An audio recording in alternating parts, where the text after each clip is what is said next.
Chapter 8. The Incarnation of Sai Samartha. I bow down Sri Ganesh, I bow down Sri Saraswati, I bow down the Guru, I bow down the family dignity, I bow down Sri Sita Ramchandra, I bow down Sri Sadguru Sai Nath. In the previous chapter, it was narrated how Sai was neither Hindu nor Muslim. How profoundly fortunate is the fate of Shirdi, which is Baba's abode. How Baba was just an ordinary young lad in the beginning. Later on, he turned into an eccentric fakir. How he tended a beautiful garden which was originally barren.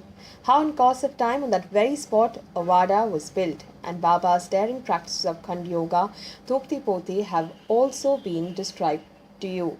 By wearing himself to the service of others, Baba endured how many afflictions. Sai Raya, the refuge of all the devotees, how can I describe him? Now listen to the greatness of human birth, the description of Sai's medicancy, Bayajabai's service to the saint, the marvel of feeding Baba, how Tatya, Baba and Mahalchapati, the three together, would sleep in the masjid, and how the great one used to go to Khushalchand's house at Rahata. Every day the sun rises and the sun sets. Thus the years roll on. Half of life is spent in sleep, and the remaining is not enjoyed peacefully. In the childhood, a person is engrossed in play, in youth, in wooing woman. In the later days, old age enfeebles the body, and one is always suffering from infirmities. To be born and to grow strong in body, to breathe and to have a prolonged life, is this the only purpose of living? The goal of human life is only to reach God. Otherwise, what is the difference between humans and animals, such as dog or a pig or others? The dogs do eat and survive and procreate abundantly. Then what is the greatness of a human being? If both lead a similar life, to eat and be merry, copulate, if these are the only ways of using the human body and only this is the goal of life, then what? Then that human living life is meaningless. If the whole life is spent in these four ways, that is eating, sleeping, being constantly afraid, and indulging in sex, then what would be the difference between the human and the animal? Oh, you decide and using discretion. If this is the only fulfillment of human body, then the life of a tree would not be less valuable. Even the bellows breathe and dogs maintain their body. The man is independent. He is without fear. He is free and eternal. If this awareness is present, then it can be said that life is fulfilled. That person is said to be knowledgeable who knows from where he has come, who he is, and what is the purpose of human life, and what is his mission. Without this knowledge, everything else is futile. Just as the wick of an oil lamp is the same at the beginning and the end, but flickers and changes at every moment, similar is the state of the human body. Childhood, youth, and old age are the stages through which everybody goes. But how naturally they come and go is not understood by anybody. What is seen is destroyed the same moment. There are such innumerable stages, but seemingly they look one. Similarly, the body which is perceivable at one moment will not be the same the next moment. The body is evil, horrifying. It holds dirt, excreta, gases, pus, saliva, etc. And besides, death is hovering about every moment. The human body is the home of germs and viruses, harbors various diseases and not long-lasting and ends within a short period. It is an accumulation of flesh and muscles, the cage or skeleton of bones and skin, a carrier of muck, of foul-smelling urine, and what is vomited, mucus and milky, actually it is an obstacle to the soul. Skin, flesh, blood, and muscles, bone, fat, marrow, veins, bones, and gases all go to make this body impure and its existence of a short duration. Although so sinful, perishable, and short-lived is a human body, it is only through this that the abode of purity of God can be reached. The cycle of birth and death is continuous. Even the very idea of death is extremely horrifying. This life will pass away without any inlinking. Who has kept an account day and night of those who are born and who die? Those born with a born of Markandeya also cannot escape destiny. In a case of such short-lived human life, the time which is spent in reading the scriptures and listening to the stories of God is fruitful, while the time spent otherwise is a waste. It should be a firm conviction that this is the best thing to do in life, but nobody believes in it till one experiences this oneself. But to experience this, one has to make a deep study. Then the soul which seeks permanent happiness will enjoy that wealth. Even by the grace of God, if a man regains over vast lands whose boundaries are the seven seas and also has a good wife, son, wealth, and prosperity, he is still dissatisfied at heart. One should keep permanent peace and happiness as one's goal of life. And think about it. Serve all beings as God. Think this. This is the most beneficial faith in life. The human body is made of skin, flesh, blood, and bones. It is an obstacle in the way of Paramatma. Therefore, leave the attachment to it. Always consider it as your servant. Do not pamper it. Do not always scrub it to its wishes, by which you will be, as it were, paving your way to hell. Food and clothing should be only for its maintenance. You should care for it, knowing it to be temporary, for the sake of the development of the soul and to escape the cycle of life and death. Birth and death are nothing but calamities. Every moment is set towards destruction. What momentary pleasure is this which brings in its wake unhappiness throughout life? Just as one sees the zigzagging lightning which is there for a moment and then disappears, the waves of ocean which are also momentary, similar is the body. Therefore, think. The body, the house, the children, and wife, all these will perish. But one never realizes it even when one bids farewell to one's own parents while carrying their burials on the shoulder. They are dead, and the one in good health will die after them. One gets caught in the cycle of birth and death, but one does not think even for a moment by what means it can be controlled. Life passes quickly in looking after the progress of the family, but time never forgets its duty and readily keeps count of the tenure of life. When the last moment has come, then it does not wait even for a split second. Just as the fisherman casts his net and the fish gets caught, so life ends as it tosses about writhing at the touch of death. By means of a store of good deeds from the past births and by accumulating good fortune, a person gets human birth. Therefore, every moment should be used well. Even by making Herculean efforts like Bhagrat trying to hold the Gangas in his hair, it is not possible to obtain human birth. Because of destiny, unexpectedly we are able to get it. It should not be wasted carelessly. He is a fool who thinks that he will do good deeds in the next birth. There is no certainty that it will be so once this life escapes. There are many sinners who have this body. Their genes reach the organ of creation, take a new form according to their deeds. There are many who are even more rich and wealed. They take birth in the movable class, then become absolutely immovable according to their actions and their thoughts. The way in which one has acquired knowledge or has performed his deeds, he will get the body accordingly. Thus it is stated in the Shrutis. A person is born according to his knowledge, wisdom. The well-known mother Shruti says so. Therefore, according to his store of knowledge, a soul is born. God's Leelas are beyond the intellect. It is impossible to know them totally, but that human being should be considered fortunate who is able to know even a fraction of God's way.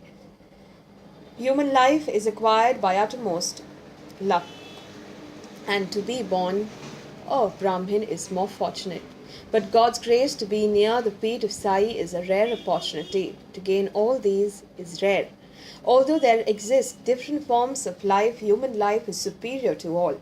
From where have we come and who has created us? Such questions can be answered only by discerning human mind. The other species do not have the knowledge. They are born and they die. They do not understand the past, the present, and the future, and nor the existence of God. God was therefore overjoyed after the creation of man, thinking that man, by means of sense, discretion, and non-attachment, would worship him.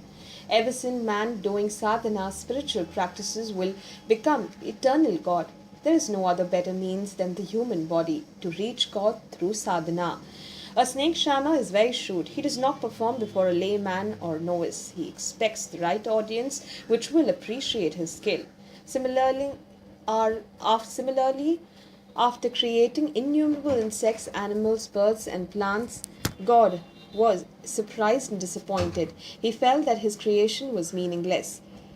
In the infinite expanse of the universe, the sun, the moon, and the innumerable stars were there, but there was nobody who wondered even for a moment about the Creator. Not a single living creature had even given a thought to the motive behind the whole creation of the Lord.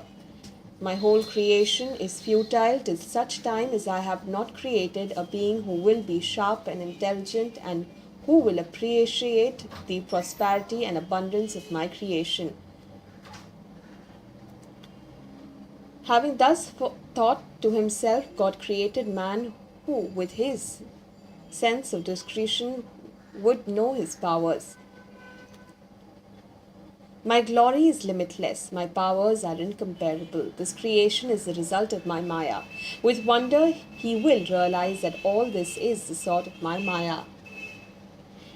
He only will gain knowledge, he only will be able to concentrate on me and realize me. He only will be benefited. Then only will the creation be complete. The fulfillment of my creation lies in the great happiness of my spectators, men. Man will be grateful when he will realize my empire, and that I am the whole and sole controller or holder of the reins. Life is not to be lived only for doing work, to fulfill one's wishes, to acquire wealth, and for earning money. Until one survives, one should study the philosophy of life. That is the aim of life. The knowledge of reality is oneness. That is also the knowledge of Brahma as prescribed by the Upanishads. That is itself the worship of God. That is the real God for the devotees. Guru and Brahma are not two separate entities. One who has realized the oneness he, as it were, has practiced devotion. This realization is the easiest way to overcome Maya. Those wise men who have faith, who have acquired knowledge, and who are non attached, who have realized that Atma Tattva, which is experienced by them, know that they are really the fortunate devotees. Those unaware of their own real nature, if without removing their ignorance, believe that they have achieved everything in life, then this is a tremendous obstacle to their spiritual progress. Knowledge and ignorance, both these elements are born of the science. You should discard them, just as one removes a thorn by means of another thorn. Remove ignorance through knowledge. Go beyond both knowledge and ignorance. Reach the stage of pure self-realization. This is the only goal for a human life. Pure knowledge will not shine lustrously unless the impure oil in the form of passion is exhausted, and the black soot in the form of ignorance and the wick in the form of ego is not destroyed. Whatever work a man has to perform, whether avoidable or unavoidable, and within the ambit of intelligence should be certainly considered as study. If one does not have any other work, one should enjoy wealth and peace or recite Ram Nam and be desireless and without worry. The body, the sense organs, the mind, and the intellect are all the hindrance of the Atma, soul. But by means of these, the soul is able to fully experience this world of existence. The soul itself is unborn and unattached. Only outwardly the soul seems to enjoy, because by nature it is incapable of enjoyment. It is proved by the science of logic and by means of inferences, etc. Having understood this essence of life, entrusted the intellect to perform all the duties befitting the karma. Let the righteousness of intellect be left to it. One should act without seeking the fruits of action. The performance of one's religious duties being always engrossed in the meditation of the inner self. These are the aims of human birth, whereby inner satisfaction is obtained. There is no other means as effective as human life to fulfill the four principal objects of life. That man who practices these and becomes an expert will reach God. Therefore, till the body is not decaying, try to acquire the knowledge of the soul. Do not waste even a moment of human life.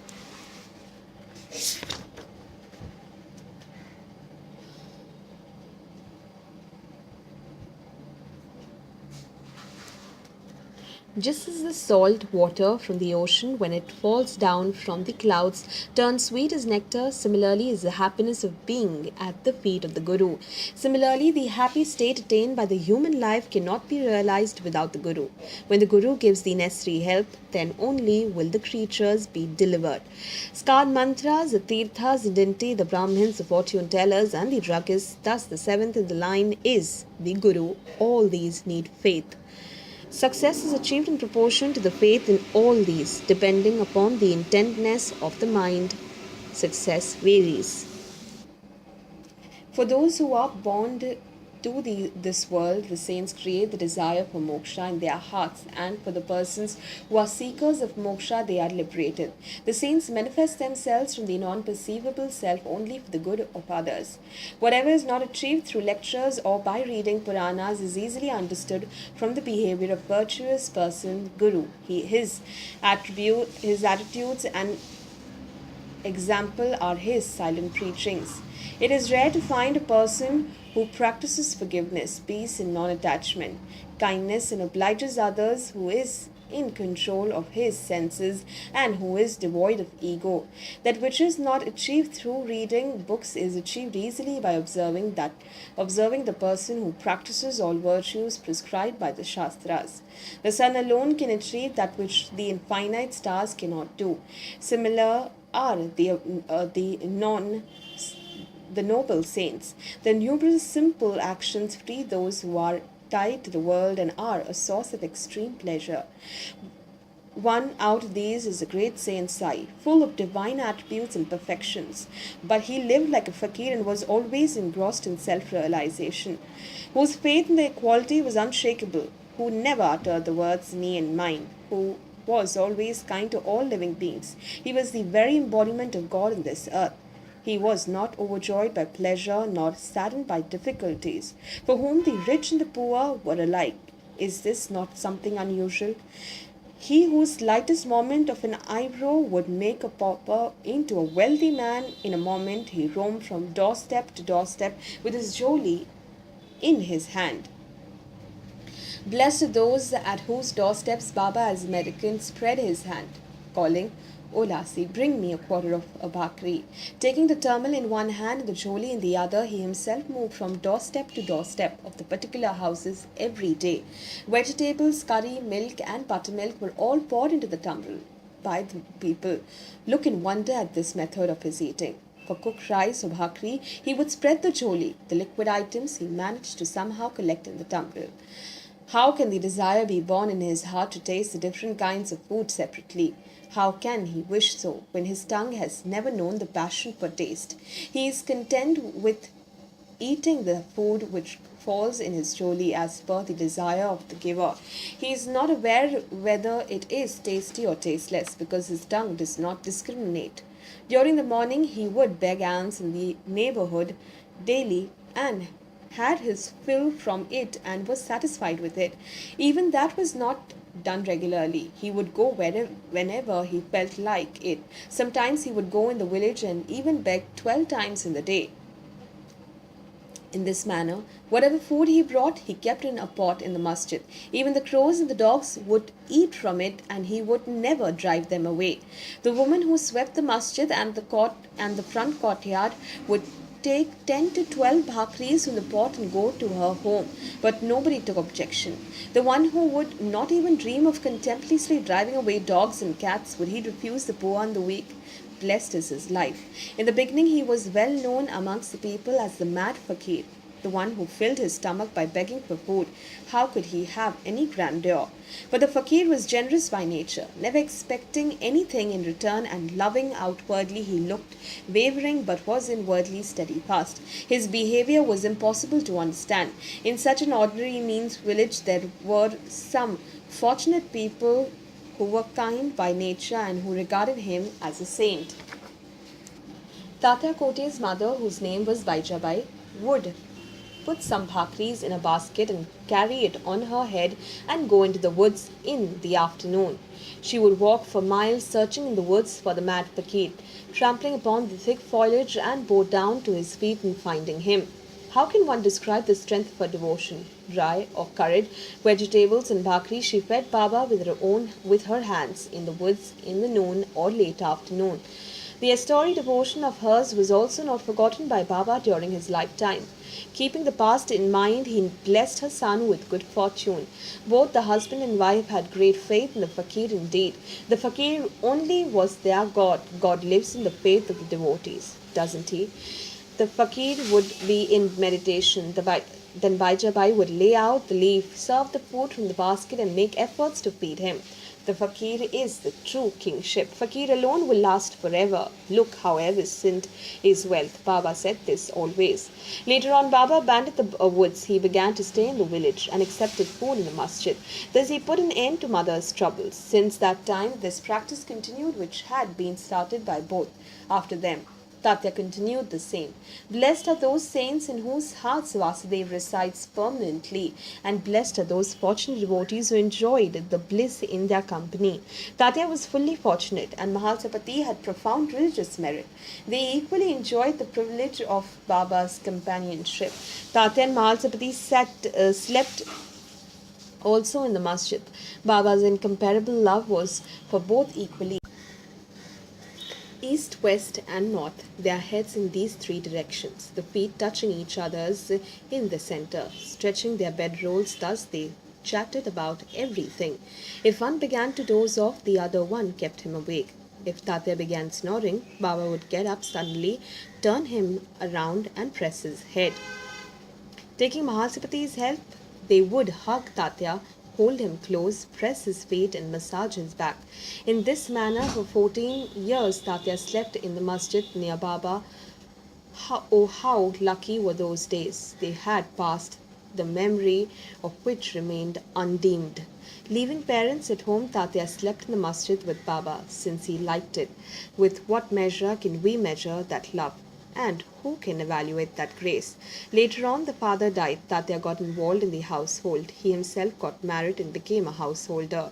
Then he began to sleep at his own home. May that be whatsoever. Faith should be complete of heart and mind. This alone can give the experience of Sai. Uninvited, he stands by his devotees. The devotees are surprised at this. Similarly, there was a well-known gentleman of Rahata named Khushalchand. He was rich, devotee of Baba, and a merchant of the town. The famous Patil Ganpatkote was a great favorite of Baba. So was the uncle of Khushalchand, an equally favorite person of Baba. Though Marwari by caste, they were very fond of Baba. They met each other from time to time and enjoyed the pleasure of these meetings. By the will of God, after some time, the elder Sethji died. Even then, Baba did not break the ties. In fact, his love grew twofold. Later on, Baba's love for Khushalchand increased. Till death, day by day, he thought only of his good.